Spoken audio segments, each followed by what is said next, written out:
আব্বু পুষ্করিণীতে মাছ ধরবে, তার জন্য এই যে পুষ্করিণীর মাঝে যেই বাঁশের কাঠিগুলো বসানো আছে এগুলো সব একটা একটা করে তুলছে আগে, কারণ এখানে জাল ফেললে এগুলাতে লাগবে, জালটা ছিঁড়ে যাবে, তার জন্য এগুলো সব উঠিয়ে সাইডে রেখে দিচ্ছে। আর দেখেন যখন নাকি এগুলো এক একটা করে উঠাচ্ছে আর সাথে সাথে মাছগুলো কি পরিমাণ লাভ মারছে।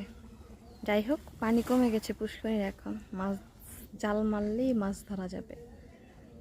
তো দাঁড়িয়ে আছি, অবশ্যই দেখাবো কি কি মাছ ধরেছে আব্বু, আর দেখার অপেক্ষায় আছি কি কি মাছ ধরে। কফি খেতে খেতে মাছ ধরা দেখতে আসলাম।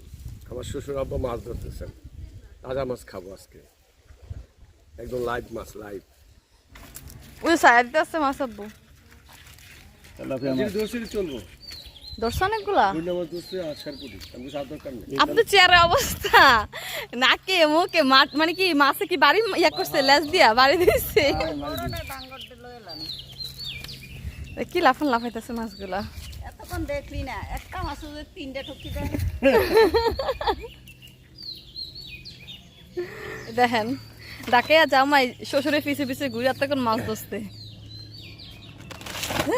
কতগুলো দেখতে, কতগুলো আছে, অনেক গইনা মাছ আছে, বড় বড় মাছের ধরছে তো।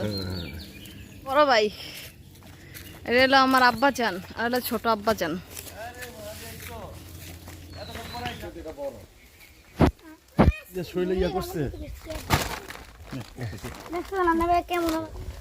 আলহামদুলিল্লাহ, দেখেন এই যে দেশীয় মাছ, আলহামদুলিল্লাহ আমার শ্বশুর আব্বা ধরেছেন।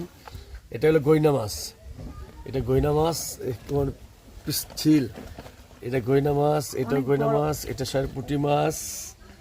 শারপুটি মাছ খুব স্বাদের, কারণ এগুলিকে কোনো হাইব্রিড মানে কোনো ধরনের ফিট খাওয়ানো হয় নাই, ন্যাচারাল মাছ চাষ করা হয়েছে কিন্তু ন্যাচারালভাবে। এই যে একটা রুই মাছও আছে, আর দেখেন ছোট রুই মাছ আর কি, আর দেখেন এই যে মালাই মাছ এবং বিশাল বড় একটা চিংড়ি মাছও আছে। এই যে আমরা আজকে আমাদের তাজা মাছ খেয়ে যাবো ঢাকার উদ্দেশ্যে ইনশাল্লাহ। আপনারা সবাই আমাদের জন্য দোয়া করবেন। সবাইকে আবার ঈদ মোবারক।